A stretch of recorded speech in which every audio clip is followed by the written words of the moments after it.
What's up, y'all? It's your boy Deboe Vibes right here. Thank y'all so much for coming to the first ever episode of the Deboe Vibes Sports Dive. Today, we talk NFL AFC North. The AFC North. What's the AFC North, Deboe? The AFC North is the hardest division in the NFL, y'all. Baltimore Ravens, Cleveland Browns, Cincinnati Bengals, Pittsburgh Steelers. We go over all that. And let me ask y'all a question. Who y'all think was the NFL's top 5 red zone receivers of all time? I got my top 5. We're going to go over and more. All of that right here on the Deboe Vibes Sports Dive, starting right now.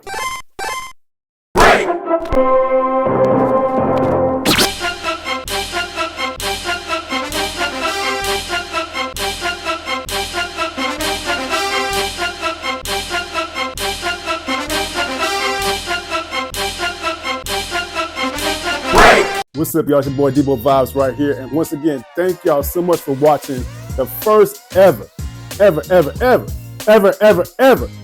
Vibes Sports Dive. Deboe Vibes Sports Dive, you're not doing food anymore? Explain, Deboe. No, your boy. I'm still doing the foodie thing. You know what I'm saying? I'm still doing the foodie thing, but let me tell y'all something right quick, man. I love football. And particularly I love the NFL. And just like y'all know, the NFL is never, ever have an off season. The NFL is always going, ongoing, etc. So I said to myself, I love football. I love the NFL. Why don't I do my own little football thing? And here it is right here, y'all. You know what I'm saying? So again, thank y'all so much for coming by the Deboe Vibes Sports Dive. And if you're not interested in football, stay tuned, because I'm going to educate and entertain as only as I can. Don't go nowhere, goddamn. That's what I'm saying. So today, we're going to review the AFC North. Now, the NFL has divisions. They have 8 divisions in particular. You know what I'm saying? So I'm going to review each and every single division leading up to the preseason of the NFL. I'm going to have a great time doing it. And come for the ride, y'all. Come for the ride. You know what I'm saying? If you don't know about football, you're in luck. Because like I said, I'm going to educate y'all too. I'm here for y'all, goddamn. I'm here for y'all. So without further delay, let's go ahead and get into it. Now, the AFC North has 4 teams, y'all. Pittsburgh Steelers, Cleveland Browns, Baltimore Ravens, and the Cincinnati Bengals. And I'm going to give y'all my perspective of how I think they're going to do this upcoming season. It's going to be a great season. I can't wait to see it. But until then, let's review it. You ready? Y'all ready? You ready, Falcon Bear? Falcon Bear ready. Let's do it. You know what I'm saying? Let's go. All right, y'all. So the first team I'm talking about is the Pittsburgh Steelers. Shout out to the Steelers Nation. You know what I'm saying? Pittsburgh Steelers, led by Mike Tomlin. It's like his 10,000th year as a head coach of the Pittsburgh Steelers. Pittsburgh Steelers, one of the hallmark franchises of the NFL. Last year was a rough year for them. They did squeak into the actual playoffs, but they didn't do so good. But they made some key and somewhat controversial additions to their team this year. The key acquisition was that of former Seattle Seahawks and Denver Broncos quarterback Russell Wilson. They signed Russell Wilson to a 1-year contract, I believe. It's like the bare minimum. And they got him there to lead the team as their starting quarterback. Or did they? Because a week later, they signed former Chicago Bears quarterback Justin Fields, y'all. So right now, they have basically 2 top-tier quarterbacks. Russell Wilson as a presumed starter, which Mike Tomlin already said he's going to be a starter, and Justin Fields as a backup quarterback. Here's the thing about it, though. It's going to be interesting to see how they use Justin Fields, especially at times how erratic Russell Wilson can be. Sometimes he can be all over the place. So here's my thought with that. Russell Wilson is going to be a starting quarterback for the Pittsburgh Steelers. I would not be surprised at all if we see a minimum of Justin Fields still touching the ball 5+ times a game. It only makes sense. You cannot have a talent like Justin Fields just sitting there on the sideline. So I believe with a new offensive coordinator, Art Smith, I'm going to steal up, y'all. I can't say that man's name. Y'all see that flag right there, right? Art Smith was a former head coach of the Atlanta Falcons, my Atlanta Falcons, and he didn't do so good. So with that being said, the Steelers, I believe, is going to be a run-heavy offense, just based on what Arthur Smith has done in the past, i.e. with the Tennessee Titans and, of course, down here with the Atlanta Falcons. Now, of course, with it being a run-heavy offense, you got to keep your eye on 2 of the running backs, Jaylen Warren and Najee Harris. Now, Najee Harris, they did not renew his contract. They turned down his option. So basically, after this year, it's a wrap for him. So 1 of 2 things can happen with the Steelers offense, okay? Either Najee can take that ball, run hard as hell, and prove that he can be the starting running back for years of the Pittsburgh Steelers, or Jaylen Warren can basically just take that role from him and Najee can be moved on. As a matter of fact, to be honest with you, it's very possible, I believe, Najee Harris can very possibly be traded in the middle of the season. But we'll see what happens with that. Now, with it being a run-heavy offense, it makes sense for the Steelers to do what they did with their draft picks. The Steelers drafted 2 offensive linemen, Troy Fautano and Zach Frazier. And apparently both of them are already shining in minicamp. So Steeler Nation, y'all should be excited about that. Y'all should be real excited about that. Now, on the defensive side, the Steelers made some key acquisitions, mainly with former rival linebacker Patrick Queen making his transition from the Baltimore Ravens to the Pittsburgh Steelers. And they also drafted rookie linebacker Patrick Wilson. So we shall see what happens with the defense with adding those 2 key elements to already good but aging defense with the likes of T.J. Watt and Cam Hayward. However, they do have a stud cornerback in Joey Porter Jr. Now going back to the offense right quick, it's going to be interesting to see who's going to be the number 2 receiver. Right now, they don't have a number 2 receiver. They did draft Romer Wilson, wide receiver out of Michigan, who's more of a slot receiver. But right now, I don't know who the number 2 receiver is because they got rid of Deontay Johnson. And he got traded to Carolina. So I can see rookie wide receiver Romer Wilson stepping up as being number 2. But again, if offensive coordinator Art Smith has his hands on all the offensive plays, then you're going to see the Steelers just run the ball, run, which they're built for. Because like I said, you got Russell Wilson running quarterback, Justin Fields definitely running quarterback, and Jaylen Warren and Najee Harris in the backfield. So I can definitely see them leading the AFC North in rush. And particularly with those new offensive linemen, I'm definitely excited about that. So Steelers Nation, we shall see what they do for y'all to see how far they can make it through the season and possibly into the playoffs, y'all. Let's go. Now let's talk about the Cincinnati Bengals, y'all. Cincinnati Bengals are led by fifth year head coach Zach Taylor, I believe. He's been there for a couple of years. And the Bengals underwhelmed and underaccomplished last year big time. Not so much of the fault of their own, but because they lost their stud quarterback, Joe Cool, a.k.a. Joe Burrow. He had a couple of injuries last year, but the one that took him out was his wrist injury. He injured his wrist, and he was out for the rest of the season. Backup quarterback Jake Brown stepped in a little bit, but the team lost all their momentum when they lost Joe Burrow. However, Joe Burrow's back. He's doing good in minicamp. Reports are he's been throwing the ball with the same velocity, the same accuracy as he did before he got injured, and he also gained some muscle weight. However, he acknowledged in the press conference that he has to take his time getting back. And he also acknowledged the fact that he rushed the process last year, which is why he couldn't recover the way he wanted to recover. They had some key losses as well. They lost running back Joe Mixon to the Texans. However, they did acquire Zach Moss from the Colts. Zach Moss is going to come in as the number 1 running back. Zach Moss is a journeyman, so he doesn't have that much tread on the tire. So I can most definitely see him leading the rushing attack for the Bengals. Now, with that being said, the Bengals are the most pass-happy offenses in the AFC North. They already got All-Pro Jamar Chase. They also have T. Higgins. And they added rookie Jermaine Burton, wide receiver from Alabama, who should fit in a slot. So you look at the offense that the Bengals have. With Joe Burrow back at the helm, I believe the offense should pick up exactly where Joe Burrow left off. And I think this offense right here will lead the AFC North in passing. As long as Joe Burrow stays healthy. As long as he stays healthy. And on top of that, they also drafted stud offensive tackle Amarius Mims from the University of Georgia to fit in right there with the offensive line to help protect Joe Burrow. So once again, I do believe with a healthy Joe Burrow, they will lead the AFC North in passing efficiency, passing yards, all that.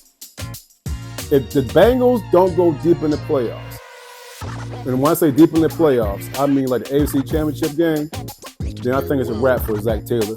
I think the Zach Taylor experience might be a wrap. So with the Bengals, I think it's AFC Championship or a bust for them boys. Let's go. Boy, you're being such a nice Falcon Bear today. Look at being such a nice Falcon Bear. Edit that, cut that. All right, y'all, let's go ahead and get to the Cleveland Browns report, the Cleveland Browns preview. Shout out to the Dog Pound. You know what I mean? So let's go to the defense right quick. We're talking about defense. The defense is a strength of the Cleveland Browns, okay? Now, we already know about All-Pro Myles Garrett, but they add some additional pieces as well. The main piece being rookie defensive tackle Mike Hall Jr.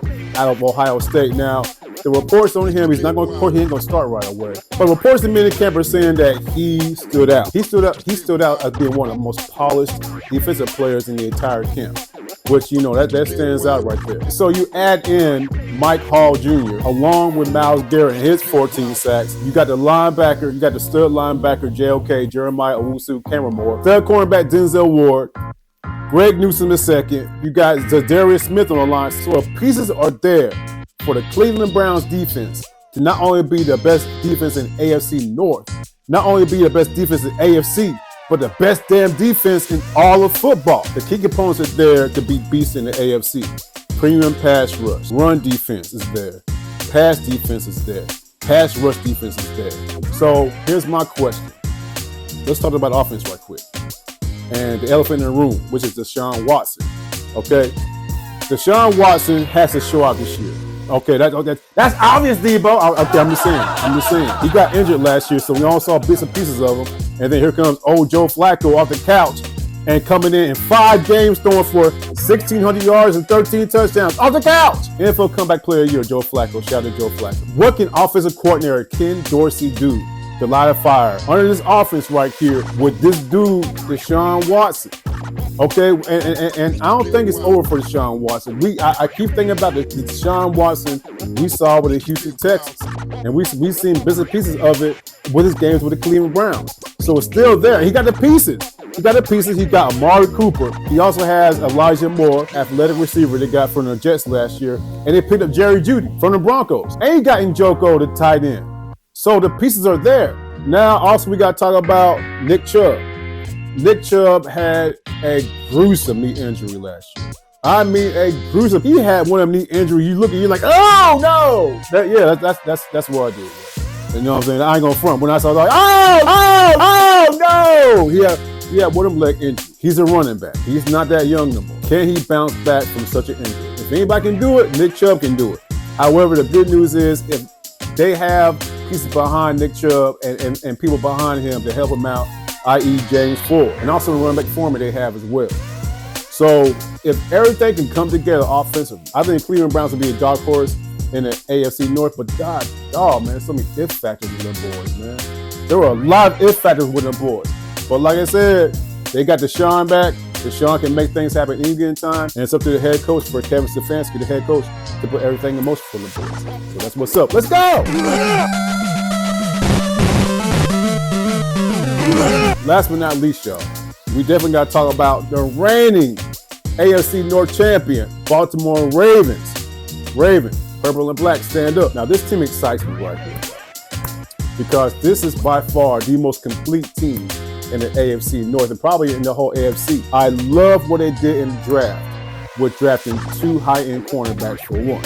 They drafted Nate Wiggins out of Clemson, and they also drafted T.J. Tampa, stud cornerback of Iowa State. And Nate Wiggins ran like a 4.28 at the combine. So they definitely drafted speed. And I love the fact that even though they have a great defense, a great secondary, led by cornerback Humphrey and safety Hamilton, you bring in these 2 dudes right here to learn behind them and play possibly, you know what I'm saying, in the slot or be nickel or dime defensive backs with that. Come on, man.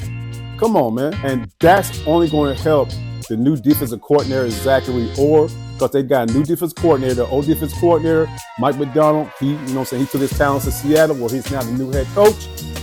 So Zach Orr has his new pieces to bring it to this already loaded defense. Roquan Smith, all them boys. Now they do, like I told you, so they did lose Patrick Queen. But with Roquan Smith and these new pieces they added on and the pieces that already been there, this defense, in my opinion, is going to shine. Now, I'm trying to figure out whose defense is going to be better, the Browns defense or the Ravens defense. Well, I guess we're going to find out because they play twice a year, of course. So it's going to be interesting to see those 2 defenses clash against those 2 offenses right there, in my opinion. Now, let's talk about that offense, y'all. Let's talk about the offense led by former MVP Lamar Jackson. Now, Lamar did something that I'm very intrigued by. He lost 25 pounds in the offseason. He's down to, was it 25? I think he said 25 pounds. Lamar Jackson right now is down to 205 pounds. And he basically did it, you know what I'm saying, to get lighter on his feet, more agility, get out of the pocket faster, and make faster decisions. That's scary. Lamar Jackson in the open field was already a beast, y'all. Y'all already know that. You take off 20 pounds off this man and make him that much more faster in the open field, that's going to be unbelievable. Now, on top of that, they also signed Derrick Henry. Love this signing so much because the thing about it is you already got some decent running backs back there with Justice Hill. You got Keaton Mitchell, who's coming off a knee injury, but we'll see what happens with his progression. So with a questionable Keaton Mitchell, a so-so Justice Hill, you picked up Derrick Henry, and it can't get no better than that.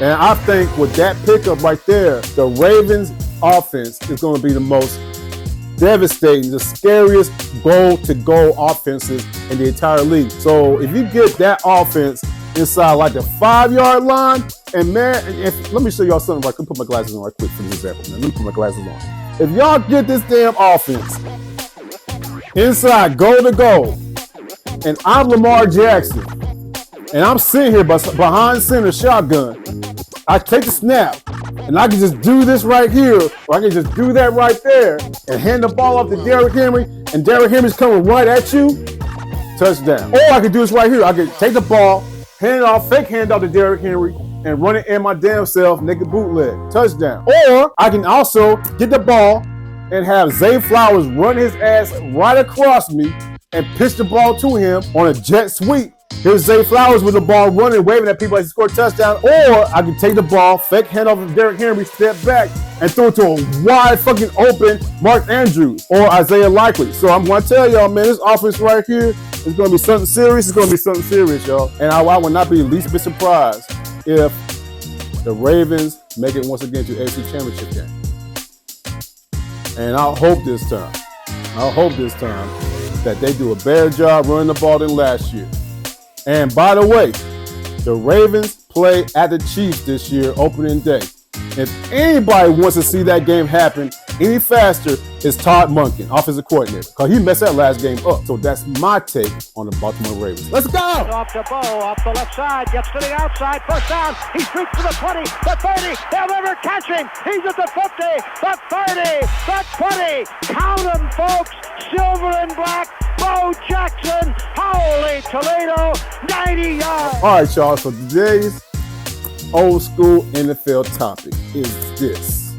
And y'all can comment below. Let me know what y'all think too. You know what I'm saying? And on top of that, share, like, subscribe, all that good stuff for your boy. Who do y'all think was the top 5 red zone receivers of NFL history of all time? Again, the top 5 NFL red zone wide receivers in NFL history. I got my top 5 right here, y'all. Let me know what y'all think, and I'll let y'all know why. Number 5, Wes Welker. Wes Welker inside the red zone in the slot was a beast, almost unstoppable. Now I realize this. I realize he had 2 of the best quarterbacks in history throwing at him, and Tom Brady and Peyton Manning. Look, I get it. But his work inside the red zone was something serious. He was definitely a route running technician. You know what I'm saying? Like, his routes were so precise and so crisp that he can always get open. So he's one. That's the number 5. Number 4, Larry Fitzgerald, y'all. Smooth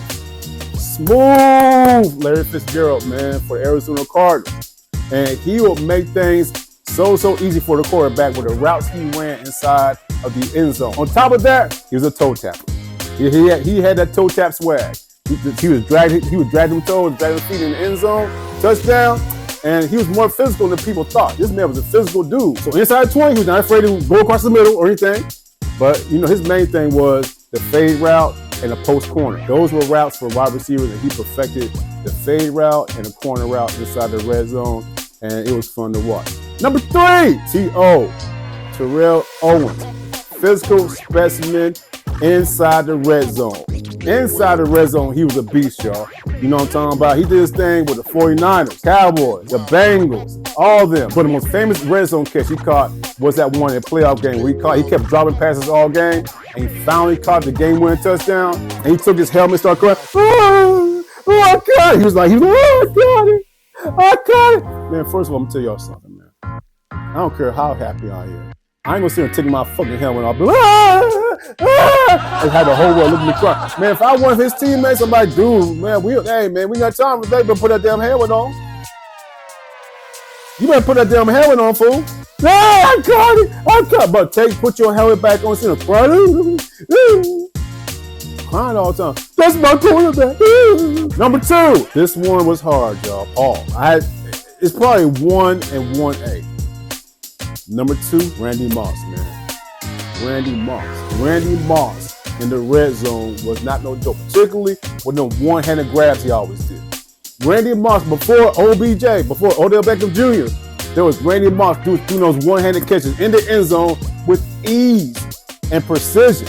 He would literally clown DBs in the red zone. Like he was almost indefensible. You know what I'm saying? Especially when Dante Culpepper was back there, you know what I'm saying, chucking up to him. And Randy, he would just do one of these deals right here, and the ball would just stick to his hand like that. Number two. But my number one red zone receiver of all time. Stand up Detroit, Megatron, Calvin Johnson. Calvin freaking Johnson. One of the best red zone wide receivers of all time. In my opinion. He's another one because of his height, his physicality, his speed, all that. He could not be defensed. And it showed all the time. Unfortunately, he played for the Lions. Now, this before the Lions got good. This is when the Lions sucked. I'm talking about like the 0-16 Lions, y'all. Them boys went 0-16 one year, Ken. They didn't win. They didn't win not one damn nil game one year. 0-16. But hey, Calvin Johnson, in my opinion, the best red zone receiver of all time. With that being said, y'all, it's a wrap. It's over. Final score, all that. The Deboe Vibe Sports Style inaugural show. How'd you like it? Y'all enjoy it, man? I had a good time doing it. Next episode, we're going to talk about the NFC North. This time we did the AFC. Next time, let's go talk about what the Bears, Vikings, Packers, Lions are doing up north in the NFC. Until then, it's your boy Deboe Vibes right here. And guess what, y'all? I see great seeing you. You see great seeing me. Man, I love y'all, man. From the top of my head to the soles of my feet, it's your boy. One on Deboe Vibes right here, man. Always, y'all. Respect, love, peace, deuces. Yeah. Let's just get wild.